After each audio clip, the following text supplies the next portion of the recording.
मैं मानसरोवर स्नान करने के लिए जा रही हूँ।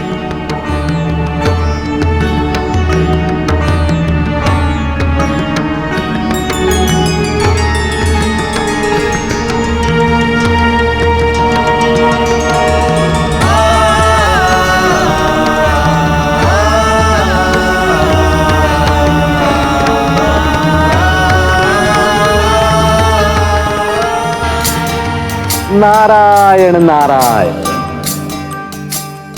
प्रणाम प्रभु। मुझे तो आभास हो रहा है कि माता के साथ कोई अन्याय अवश्य हुआ है, परंतु आप तो भगवान हैं, आपसे तो कोई त्रुटि हो ही नहीं सकती। किंतु एक पति ने किसी कारणवश अपनी नवविवाहिता का हृदय अवश्य दुखाया है, उसे ठेस पहुंचाइए। क्यों प्रभु? नारायण नारायण। मैंने माता को प्रारंभ से ही पीड़ित देखा है प्रभु। सर्वप्रथम मैंने उनको आपके प्यार में विवश और दुखी देखा। मैंने सोचा कि विवाह के उपरांत उनकी सारी पीड़ाओं का अंत हो जाएगा, किंतु प्रभु प्रथम प्रणय रात्रि में भी मैंने उनको वैसे ही दुखित और द्रवित देखा। मेरी माता दुखी है प्रभु, उनकी पीड़ा का निवारण कीजिए प्रभु, निवारण कीजिए। पत्नी का पति से रूठना प्रेम की एक अभिव्यक्ति है नंदी।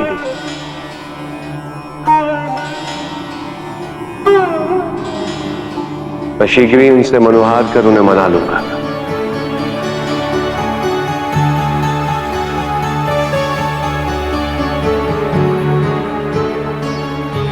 परंतु मुझे यह नहीं सूझ रहा कि मैं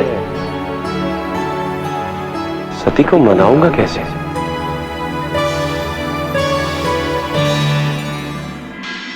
स्वामी, इतने व्यवधान के पश्चात शिव और सती का विवाह संपन्न हुआ। कामदेव और रति ने स्वयं उनके प्रथम पन्ने रात्रि की तैयारियां की, फिर भी शिव और सती का मिलन नहीं हो सका। ये इतनी सरलता से होने वाला मिलन नहीं है देवी लक्ष्मी, क्योंकि इसकी जटिलताएं अनेक हैं। एक और सती है जो मनुष्य रूप में है, जिसकी अपनी सीमाएं होती हैं, और दूसरी ओर सभी सीमाओं से परे वैरागी जीवन जीने के आदी हो चुके महादेव। इसमें समय तो लगेगा और संपूर्ण जगत को प्रतीक्षा भी करनी होगी। आश्वस्त करने वाली बात यह है कि शिव संन्यास से गृहस्थ की ओर जाने का प्रयास कर रहे हैं। हाँ, तभी तो रूठी हुई सती को मनाने के लिए व्याकुल है शिव। परंतु सती भी तो अपने हट पर अड़ी हुई है, भोलेनाथ उन्हें मनाए तो कैसे? आप देखिए देवी, जितने निराले भोलेनाथ हैं, उतना ही निराला उनका मनाने का ढंग भी होगा। मुझे तो लगता है आज संसार को भी कोई उपहार मिलने वाला है महादेव से।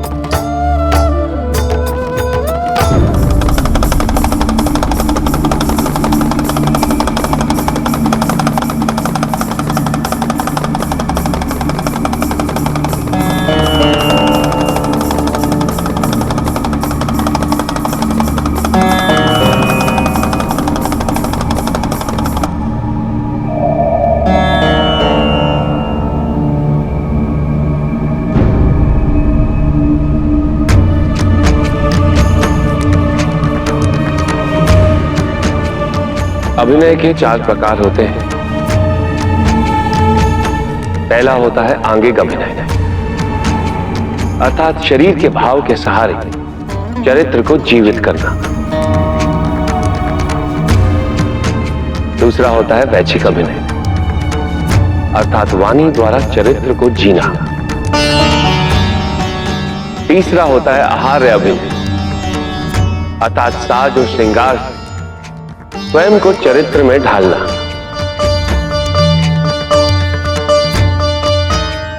चौथा और अंतिम अभिनय सात्विक अभिनय, अर्थात अपनी आत्मा की अनुभूति से चरित्र को जीना।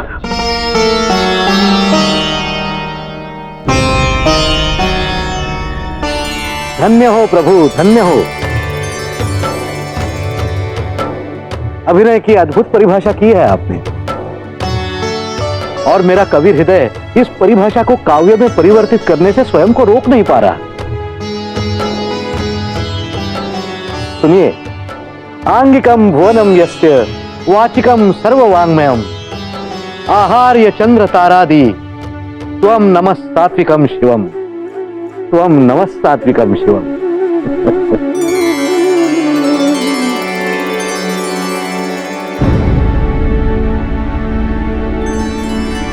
आज से हम यहाँ कैलाश पर नाटक का प्रदर्शन करेंगे।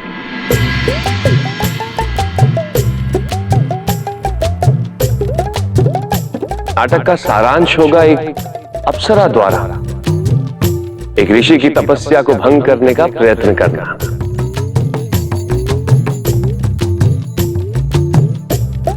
मैं ऋषि बनूंगा और अप्सरा की भूमिका निभाएंगे नंदी। प्रभु,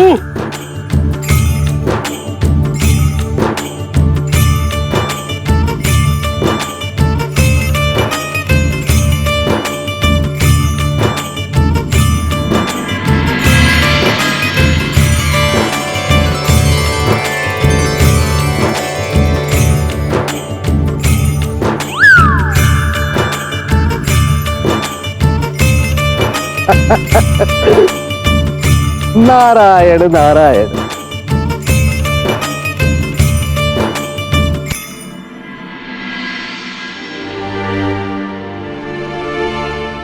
चलो नंदी चलो,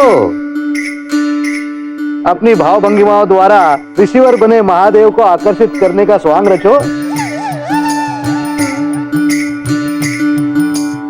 चलो भी।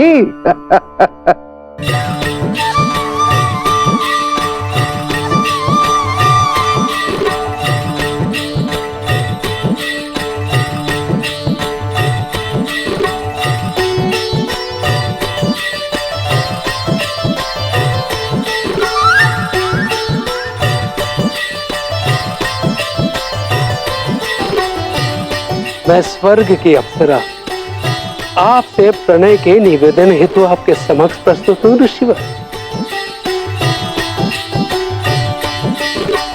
कृपया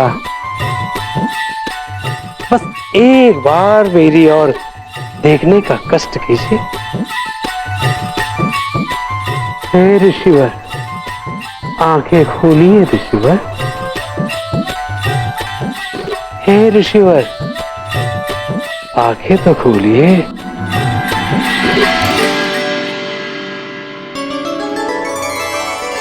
नहीं नहीं नहीं प्रभु,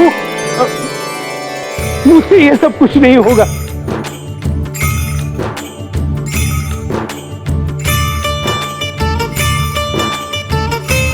नहीं प्रभु, ये मैं नहीं कर सकता।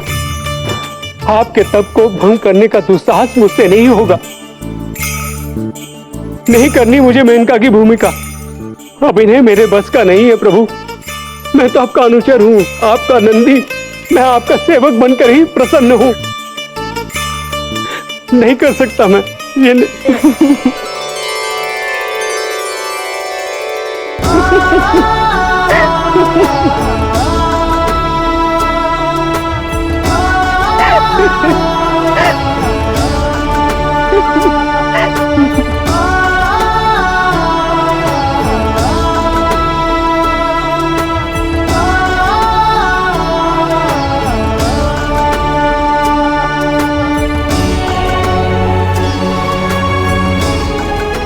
सती, क्या तुम अब भी मुझसे रूठी हो? कोई भक्त अपने भगवान से रूठ सकता है भला?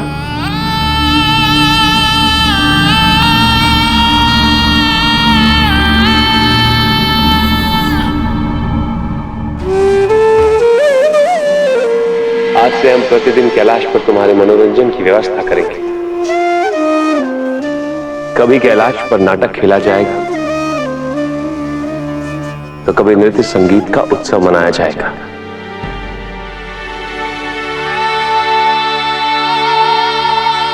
आज के पश्चात तुम कैलाश पर कभी दुखी नहीं होगी।